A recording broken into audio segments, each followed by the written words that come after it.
Welcome to the show where we unearth new ways of looking at ever-evolving life around the world, seen from a number of different industries, cultures, and backgrounds. But there's one thing that unites everyone I speak to. They all want to do their part to make the world better in their own unique ways. It's a uniting passion. Whether they're from the commercial world, third sector, or public sector, from the global north or the global south, my name is Philippa White, and welcome to TIE Unearthed. Hello, and welcome to episode 48 of TIE Unearthed. I'm a great believer that to profoundly change the world, we need to connect with our emerging self. Where we were is different to where we are going, and everyone has the power to take us to the future. The key is unlocking that potential, which is why I'm so excited to talk with Jim Carroll. Today, we'll be talking about the power of discovering the amplified self. Jim is a long-serving brand and communication strategist. I met Jim when we both worked at the London-based communications agency, BBH, where he worked as a planner for 24 years and for a long time ran the strategy function. He was also UK chairman from 2004 to 2015, and it was then that we worked closely together as he became my main point of contact when BBH became a client of TIE's. Jim has received a Lifetime Achievement Award from the Account Planning Group, and he now independently consults clients around brand strategy. He's also now a mentor and advisor for TIE, and I feel extremely lucky to receive his pearls of wisdom. Today we'll be talking about the importance of finding your purpose and what that looks like. Jim tells stories about the power of diversity and what modern leadership is for a modern world. This one is one of my favorite episodes. There's so much here, and it's hard not to get incredibly inspired by Jim. So sit back and relax or throw on those running shoes, and here's Jim. Hello, Jim. It's so wonderful to have you with us today. Thank you for joining us. It's a delight to be talking to you, Philip. Thanks, Jim. Tell us, where are you sitting right now? Where are you? I'm in Islington, in London, in my home.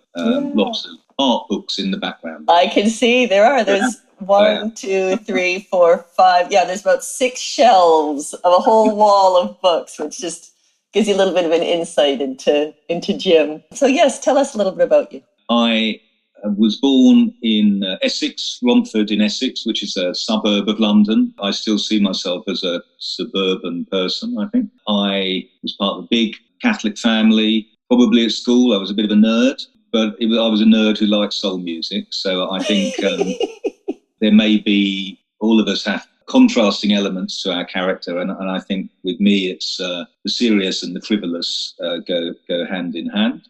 I wanted to say a story of my youth that somehow had some impact on me as I grew older. And when I was quite young, I curled my hair, and my mother was very concerned that I was developing a bald patch. And so she took me to the barber's in Hornchurch next to the bus garage and insisted that I had a crew cut, which is a sort of like a US Army kind of very close shave thing. And I wasn't entirely enthusiastic about this, but there wasn't any choice. But it was all to deter me from curling my hair.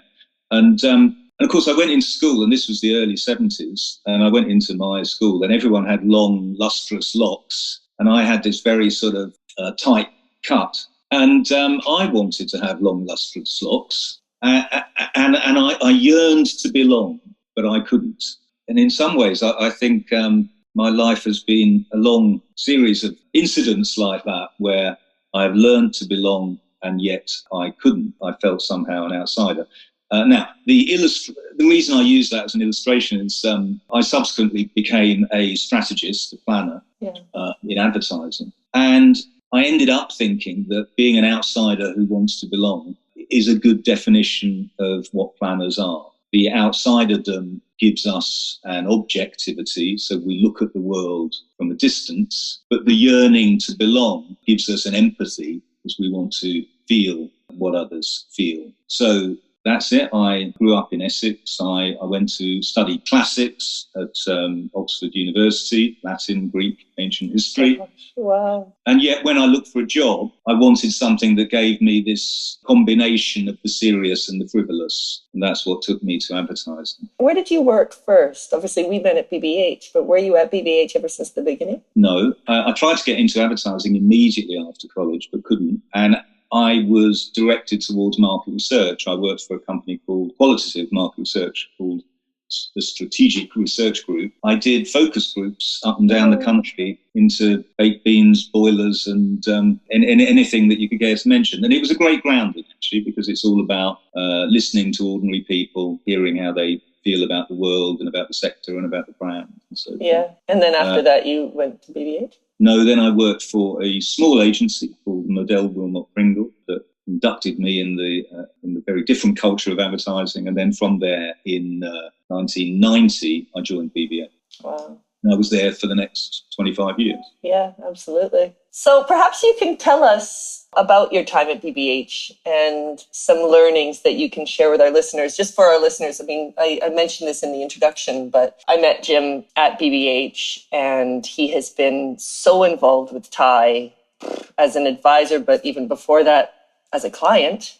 We worked very, very closely while Thai was working with BBH when Jim was there. And I have had numerous conversations with Jim over the years. And the stories, even just seeing you stand up on the stage when I was working at BBH and you telling your stories, it's just phenomenal. Well, BBH was an exceptional agency. I was very fortunate to work there. We both were, I guess. And I think it was different because it was serious about its business. And I think there was a culture in the broader community of what you might call seat of the pants development of ideas and creativity, whereas BBH had a sort of seriousness about it. It was obsessed with excellence and integrity, maybe at a time that people didn't use those words. It was led by three inspiring founders, but very different personalities, and I think its strength was in that difference.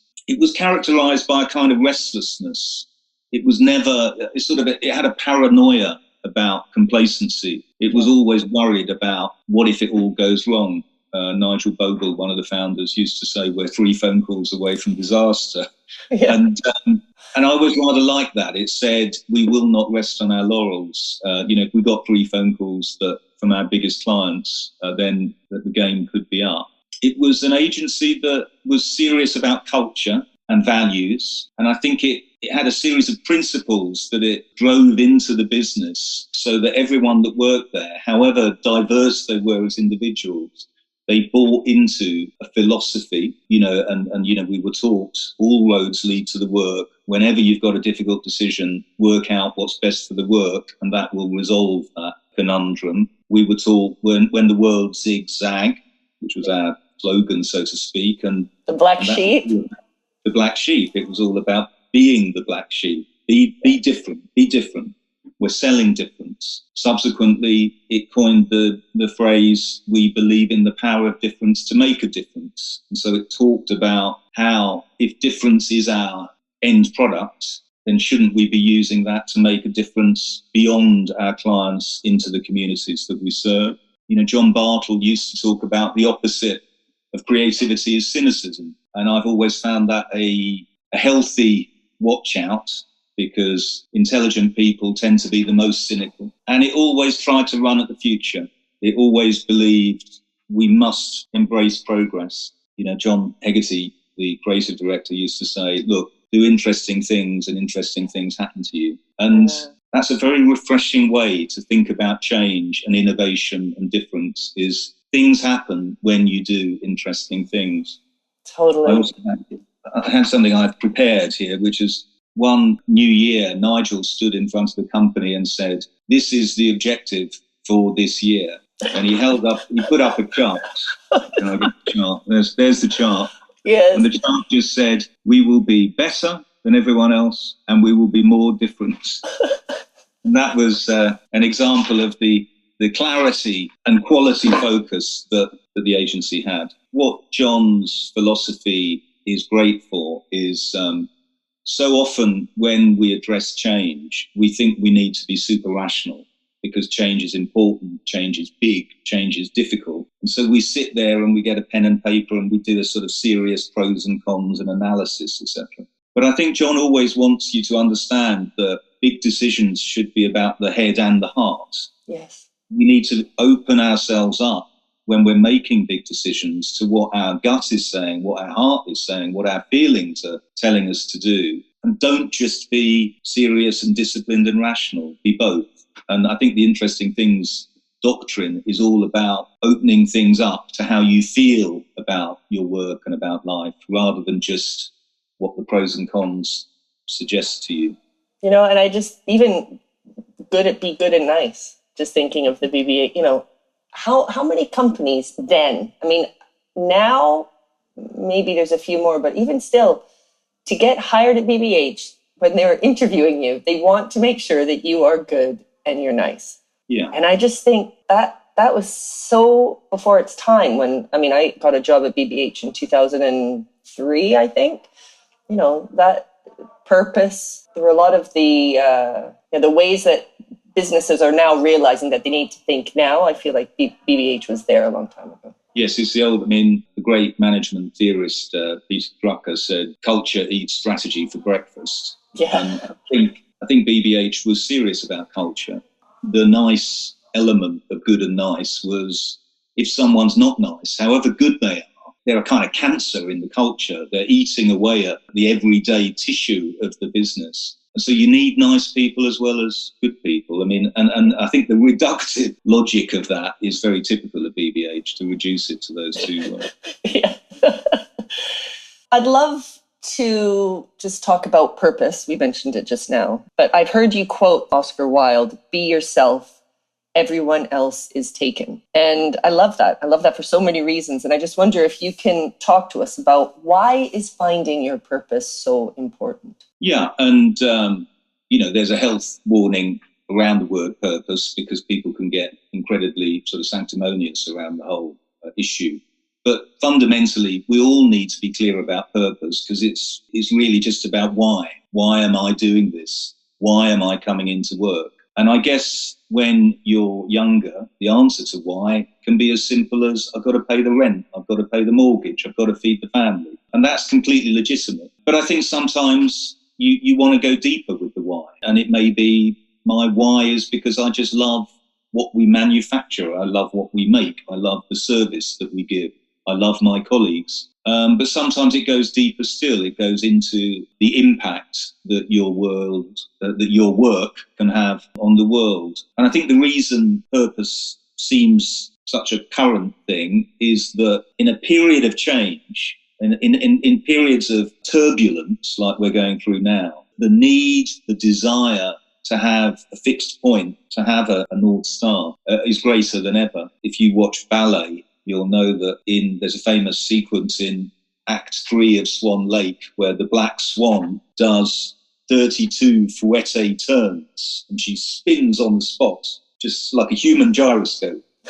And it's actually, for the common person looking at that, often the question that suggests itself is, why doesn't the ballerina fall down? Because they're spinning 32 times on the spot, rapid motion. And why doesn't the ballerina get dizzy? And if you talk to a ballet dancer, they'll say, well, we do a thing called spotting, where we fix on a point in the auditorium. And as we turn, as long as we can, we keep our eye fixed on that point. And then at the very last moment, we whip the head round and look again at that spot. And that's how you stop being dizzy, by having your eye on a fixed point. And I've always found that quite helpful, because we are living through times of transformational change. And in many ways, we celebrate that change. But it is challenging to the individual and to the company to be living through change. And you need clarity of why we are here. What are we doing this for? What am I doing this for? In order to navigate that change with any confidence. About Oscar Wilde. Well, and I mean, it's interesting because just at the end of what you've said, obviously we're talking about why companies need to be very clear on their purpose, so that people obviously know why they want to work there and why, what is that North Star? What is that point? But you did tell me a story recently, actually, which really resonated with me. I remember you talking about your performance appraisal. We had a good appraisal system, 360 degree. They asked people above and below and either side of you how you were doing, how you'd done in the year. And every year I would troop in to see my boss, the excellent Nick Kendall, and he would go through my appraisal, and it would be, here's some good stuff. You've done really well on this, this, and this. And here are some things to work on. And I don't know if other people are like this, but I tended to skim over the positives because I was really fascinated by, okay, so what have I got to work on? Who said this? And for me, it might be I wasn't as good on demonstrating campaign effectiveness. Maybe I wasn't as good on, my Harvard graphics. Maybe my relationship skills in meetings were constrained. And I'd walk out of that meeting and I'd go, right, I'm going to really work hard on those three things. And I'm going to spend the rest of this year focusing on my effectiveness, my relationship skills, my Harvard graphics. And I would work hard and I would do all that. And then a year later, I'd go in and see Nick Kendall and he'd say, here's some good stuff. And here are some things you need to work on. Your effectiveness, your relationship skill. And I had the same appraisal for, 15 years or so. It was just like a carbon copy. At some point in the middle of my career, I thought, you know what? I'm just going to stop trying to eliminate the negatives or address the negatives. I'm going to accentuate the positives. And I spent more time thinking about what I was good at and amplifying those strengths rather than addressing my shortcomings. And I learned that in a successful, well-constructed business, you can be surrounded by people that do the things you can't do. And that your value to the business is to excel at one or two things. And I think that for me, that was quite a Damascene conversion. I really had to understand, focus on the positives and really get.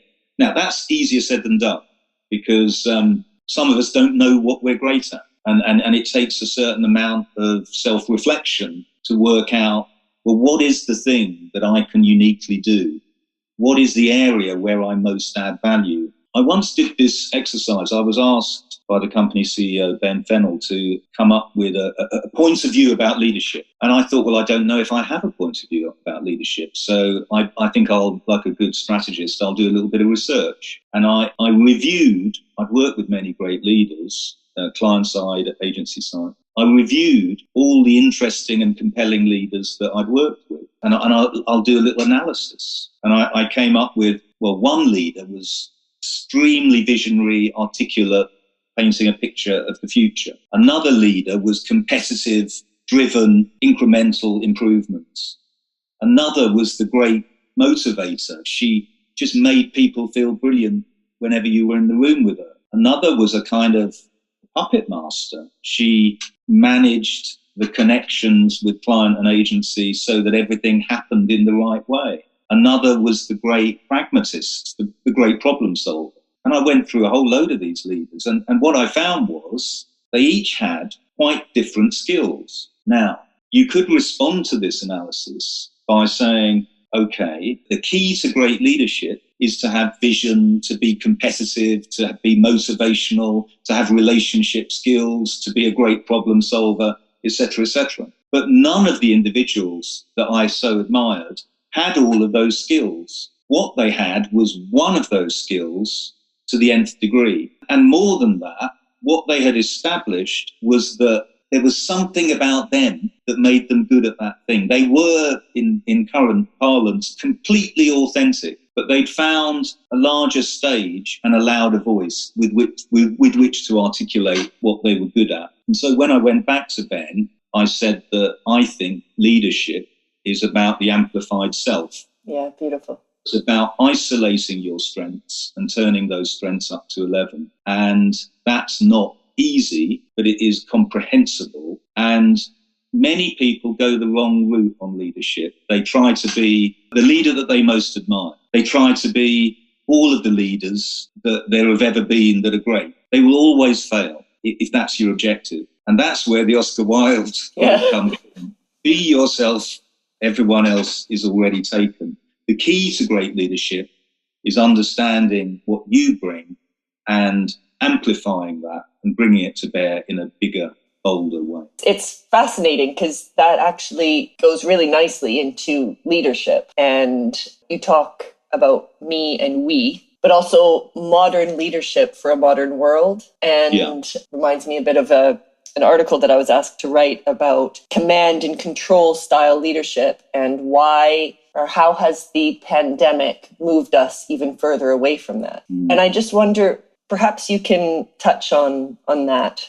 Well, I think we are living with the legacy of the industrial age, even though we are living in the technology age. And I think a leadership style developed in the industrial age, which was very top-down and pyramidal and monolithic, I'd say, and didactic and all those things. And maybe that was the right leadership style for factories and for where you're just producing many, many things that are similar over and over again. As we live in a more fluid, more technological world, more interconnected world, increasingly the kind of leadership style you want is different. And, I would argue that the best modern leaders they're not mechanics, they're gardeners. Yeah, lovely. And, mechanics look at the company, look at the business like a circuit diagram, and they twiddle the knobs and they move the cogs around and they've got flow charts and they've got organizational things and they are, if you like, international business machines. But if you think of a gardener celebrates the diverse beauty of the plants and the flowers. It nurtures, the gardener encourages, recognizes strengths and weaknesses in very different crops. And also it recognizes that it's not about the gardener, it's ultimately about the garden. I just feel that in a much more fluid, changing, interdependent world, we need gardeners, not mechanics. And the me-we thing derives from a Muhammad Ali incident in the 70s when he was invited to do a talk to Harvard students. He was doing the address and he was quite known, Ali, as well as being a preeminent boxer for writing little poems. And one of the graduates in the audience shouted, "Give us a poem, Muhammad, give us a poem." And he paused for a moment. He reflected, and then he looked out on the audience and said, "Me, we." And this poem is the shortest poem in the English language. But I think it's also quite profound because it says, to me, the two biggest questions in life are, who am I and who are we? And how do these things relate to each other? And I think that in your career, in your life, in your workplace, the answers to these questions change over time. And working out who you are, but also who we are. I mean, sometimes maybe we all spend too much time talking about who am I, but who are we? What are our values? What is our cohort? How are we different to the previous generation? What do we stand for? Where are we going to make a stand? And generations change. What your generation will bring to the party is going to be different from mine. And answering not just the first question, who am I, but also who are we, I think is critical importance to success and happiness. Yeah. And I think, this brings me, with Ty, we talk about the importance of competencies. We should always have been empathetic and flexible and culturally intelligent and embrace diversity, be comfortable in uncomfortable situations. It always should have been like that, but It's more important now, I would say, than ever, living in such a volatile, uncertain, complex, ambiguous world. And the importance of taking people out of their comfort zones and being forced to deal with situations that really kind of challenge them, but force them to have to think on the fly and work with people who are very different to them is obviously really important. And it's just interesting hearing you talk because Jim has a blog. It's called Jim Carroll's blog. It's absolutely fantastic. And I'll include it in the blurb. But you wrote recently about, the importance of doubt. Yeah. And I just wonder if you can touch a little bit on that. Yes. I knew a man once who didn't blink. And he was a client of mine. We'd sort of sit in meetings together and we'd be talking about the issue in hand. But I found myself obsessing about this guy not blinking. And I'd stare at him through the meeting. And he just wasn't blinking. He was sort of almost like an android or something. And I thought, well, what is blinking? What does it mean? What does its absence mean? I don't know if this is true, but I developed the point of view that blinking is an expression of thought, of doubt, of reflection. And the Achilles heel of this very intelligent man was he had absolute certainty that he was right. Now, in some instances, maybe more often than not, he was right, but he never doubted it. He never doubted that he was right. Now, I don't think that's healthy. And I think there's a risk in all of us that we start off perhaps lacking confidence when we're young. And as we gain experience and expertise, we develop fixed points of view, perspectives. We become more confident and our outlook, if you like, calcifies. I don't know if you've seen the brilliant Henry Fonda movie, 12 Angry Men, about the jury system. And often when they analyse that film, they talk about it's actually a reflection on that brilliant legal phrase, reasonable doubt. What is reasonable doubt? But the flip of reasonable doubt is unreasonable certainty. Yeah. Total certainty is unreasonable. And I think all of us in our careers, as we progress, we need to find ways of challenging our calcifying convictions, if you like. We need to upset the apple cart. We need to have discomfort introduced. I always like, there's a Nick Cave quote that says, "I'm not interested in that which I fully understand." And that means as an artist, he is chasing things that are new to him, that are not fixed and solid and robust and sound. They're things that are grey. I think we need that in our lives. We need, particularly as we get older. There's a brilliant sketch by the Spanish artist Goya that he painted right at the end of his life. The sketch is a sketch of a really old man with a long beard. And a lot of people assessing this sketch say, I think that's Goya painting himself. It's right at the end of his life. And he'd had a hard life. He'd witnessed the barbarity of the Peninsular War. He'd gone deaf. He'd sort of had to move to France, leaving his beloved homeland, etc., etc. And he draws this little sketch of an old man with a beard, looking quite fragile. And at the top, he's just written, aún aprendo, still learning. And I think lovely. So that's wisdom, and that's hard, because as you get older, as you get expert, you think you've learnt what needs to be done. And I think what Thai is brilliant for is for shaking us out of that.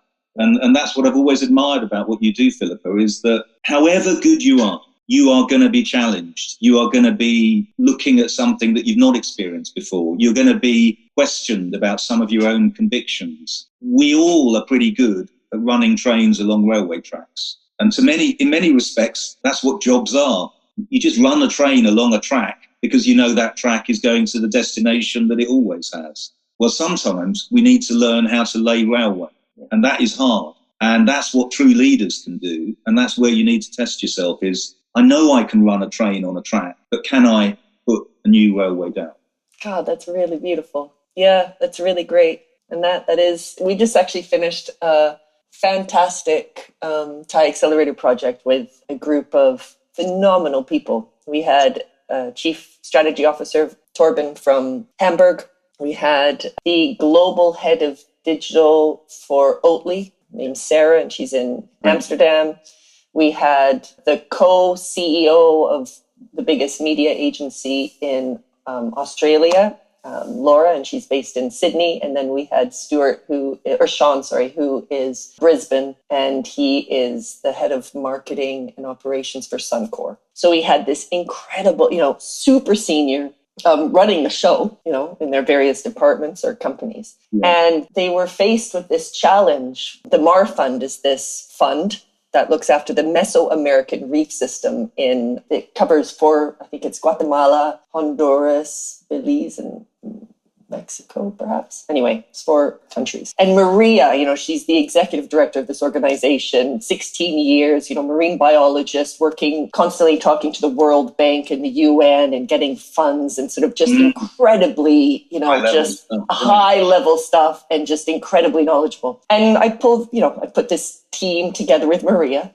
And, Maria is extraordinary, but she's not a communicator. She doesn't understand that much about communication. She's all about policy and 100-page documents to the World Bank to get funding. But when it comes to communicating sort of an idea or what something could look like, she would say, I struggle with that. And we had this sort of team of people in our sort of kickoff meeting, and she's explaining sort of what she wants, but it's not totally clear. And to be honest, she knows roughly what needs to happen, kind of, but not really. And it's an idea, but we think it could happen, could work. And you've got this team of people having to get their heads around something that doesn't even exist, that they need to kind of create terms that they've never had to understand before. And they've got 6 weeks and go. And it was just extraordinary to see this team because, we had some intense meetings. Torben, who's the chief strategy officer, he's like, maybe it's a bit weird that I'm saying this. I don't know, but I think we need to talk to some locals. I think, I'm pretty sure we need to talk to some locals about this. And I was like, yeah, okay, that's probably a good idea. And then obviously that turns out to be kind of the answer, right? And just having to navigate a team of individuals, it was phenomenal. And we had our wrap-up meeting just on Friday of last week. And again, the team just saying, it is so important for us to meet locals, to step out of our silos, but I think also just that routine of life and also just force ourselves to just do things differently because they, as people who are running companies, Laura, who's running her agency, she says, I need to figure out different ways of doing things, different ways of working with the people, with our employees. I need to find out different ways of approaching challenges, how we can use our knowledge and our skills to be able to make change. What does that even look like in today's world? What are the big issues that we're dealing with? So it's so exciting because every time I finish a project, I know what my North Star is. It is about doing interesting things, and interesting things will happen to you. But it's just absolutely fantastic to then see that play out. So yeah, thank you for saying that. Change is interesting because we spend so much time talking about changing categories and changing business and disrupting sectors and things like that. But maybe we don't ask, well, how do I change my own life? How do I change and disrupt my own habits and convictions? And having a little bit of change in your life and career is as important as having change in society and in corporate. Couldn't agree more. Jim, is there anything that I haven't asked you that you'd like to tell our listeners? When I was a kid, I was into soul music, but I also liked punk music in my age. And there was a famous illustration in a punk magazine, one of the fanzines. It was just a very simple graphic. It taught what the 3 chords A, E, and G were. It had the fingerings for A, E, and G. And the graphic said, this is a chord, A. This is another, E. This is a third, G. Now form a band. And that said perfectly what punk music was all about. Punk came along in the midst of the 70s when music had been glorifying expertise and study and learning the guitar, to the nth degree. And we worshipped all these great magicians of music, etc., etc. And punk said, stop worshipping these other people. You can do it yourself. Here are 3 chords. That's all you need. Form a band. And Love it. That instinct, if you feel you want to do something, if you admire someone else that is doing something, you can just do it. You can do it. You just need A, E, G, form a band. And, there's the great choreographer, Balanchine. He once said, what are you waiting for? What are you saving yourself for? Now is all there is. And that encouragement, there's nothing else to wait for. Now is all that we live in. I think is inspiring. We all need, I need it more than most, just geeing up to say, if you want to do it and do it now. And you can do it. I think that's the other thing. Imposter syndrome is such a crazy thing. When I listen to some extraordinary people who have extraordinary will and desire, but they have that feeling of, but I don't think I could, or I don't think I'm up for that. It's like, yes, you can. And I think that's a big part of what we're trying to do with Thai as well. I think everything you've said is just wonderful. You know, everyone has it within them. Now is what we've got, and everyone can, and actually just form a band, form other like-minded souls to kind of help you if you don't want to do it on your own. Jim, thank you so much for joining us. It's always such a pleasure. I adore your mind. I could listen to you forever. Thank you. Thank you very much. Bye. Bye. Hey everyone, this is Philippa again. I hope you enjoyed listening. Now this is your chance to get involved with Thai. If you work in the commercial world, whatever your profession, your position, or your experience, then Thai could be for you. You may have been in business for decades, but have always felt there's another way. Or you may just have a few years experience, but want to do more. Equally, if you want to create game-changing employees and see your company impact the world, we've got you covered. Thai has never been more necessary than right now, and you can be a part of it. Reach out to me at philippa@theinternationalexchange.co.uk and I can tell you more. Or join the Thai Accelerator info session for more information. apply.thaiaccelerator.com. Better leaders, better companies, better world. I'm your host, Philippa White. This podcast has been co-produced by Berna Vieira and me, music by Berna Vieira, and artwork by Kelps Vahais. I hope we'll meet again soon.